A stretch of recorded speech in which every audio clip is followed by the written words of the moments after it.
Fala galera, meu nome é Eduardo Novaes, sou Head Nutri da Certo Saúde do Shopping Salvador e hoje vim conversar com vocês a respeito da ação da melatonina sobre o sono, né? Então, primeiramente, antes de a gente discutir a ação dessa melatonina na questão da melhora do sono, a gente precisa entender o que é o sono, né? O sono, ele é um estado fisiológico, tá? De repouso, e nesse estado a gente, na verdade, ocorre a reparação tecidual, a regeneração tecidual, né? Existe também a consolidação de memória e existe também a consolidação do aprendizado. Então, nota que é um processo muito importante, né, para manutenção da vida e manutenção da saúde também. Então, o sono ele vai ser subdividido em algumas fases, né? Então, a gente tem a fase da vigília, que é o estágio que a gente se encontra acordado, né? A gente vai ter o estágio do sono REM, né? E o estágio do sono não REM. No estágio do sono não REM, que seria ali aquele primeiro estágio, o que acontece? Os batimentos eles começam a diminuir o ritmo, né? A gente começa a diminuir ali a pressão arterial também. O metabolismo energético ele é todo reduzido. E à medida que a gente vai avançando esses estágios, a gente vai reduzindo ainda mais o metabolismo até atingir o sono não REM nível 3, né? Alguns autores até discutem o nível 4, mas o que importa a gente saber é que no nível mais baixo é o nível que a gente tem menor batimento, menor pressão, menor atividade do nosso corpo. Consequentemente, é o estágio que é mais dificultoso para a gente acordar, tá? A gente vai ter o estágio do sono REM, né, que em inglês significa Rapid Eye Movement, que nada mais é do que aquele estágio que há consolidação de memória e é o estágio em que a gente sonha, né? Esse estágio é que acontece os sonhos, que a gente tem uma alta atividade cerebral, tá? E é um estágio bem dinâmico. Então, basicamente todo esse ciclo, né, entre estágio de vigília, que é o estágio em que a gente se encontra acordado, e o estágio do sono, que é dividido em sono REM e sono não REM, ele é basicamente controlado por um neurotransmissor, na verdade um hormônio, que chama-se melatonina, né? Então a melatonina, na ausência de luz, vai ser bastante produzida e ela que vai regular esse ciclo circadiano. Então, na ausência de luz, a melatonina ela é bastante produzida e na incidência de luz, a produção é cessada no nosso corpo, especialmente ali, mais precisamente na glândula pineal, que é onde ela é produzida. Então, basicamente na glândula pineal, a gente vai ter a conversão do triptofano, que é um aminoácido que a gente produz ou que a gente pode obter também através da alimentação e através da suplementação, certo? Então, esse aminoácido triptofano, ele vai se converter na glândula pineal em 5-HTP, que seria o 5-hidroxitriptofano, que é a forma ativa desse aminoácido, tá? Posterior a isso, a gente vai ter a conversão em serotonina, tá?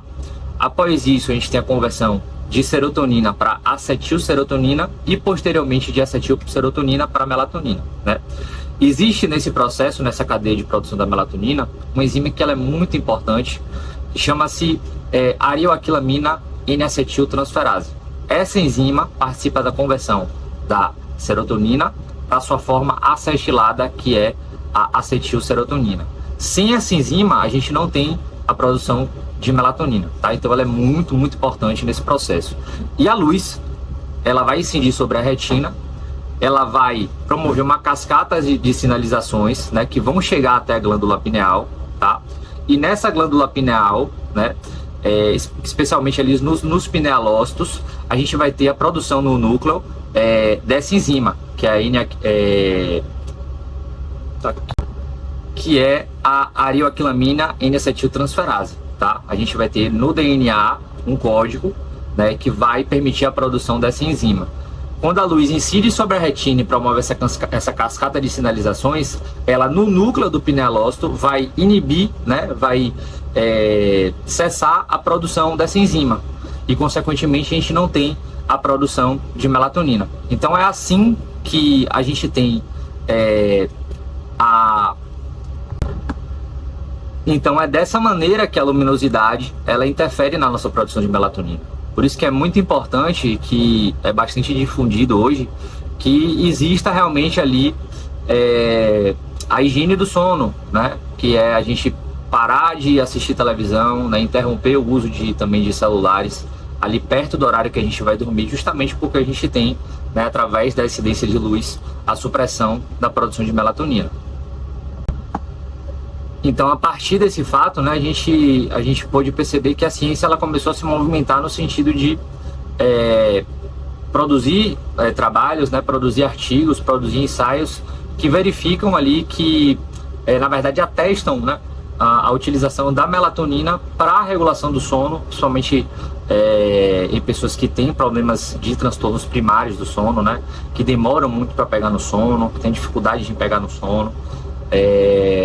Então a melatonina ela é bem difundida, né, no meio científico em relação a isso, e os estudos eles são muito contundentes, né? Os estudos são muito sólidos no que diz respeito ao uso da melatonina. A gente vê ali uma dose ótima entre 3 a 5 miligramas, tá? Sem maior incidência de efeitos colaterais, né? Alguns estudos até suportam doses um pouco menores, né?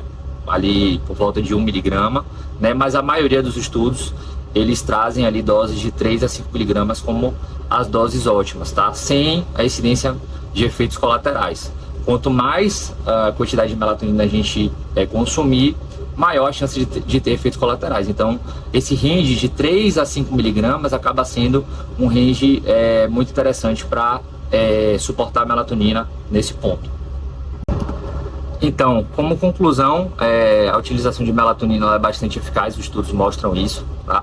Doses entre 3 a 5 miligramas são as doses ótimas, e principalmente os efeitos estão relacionados à redução da latência do sono, né, que é ali o tempo que o indivíduo demora para dormir. Então, se é aquele indivíduo que rola muito na cama, não consegue pegar no sono de jeito nenhum, a melatonina ela pode ser bastante eficaz.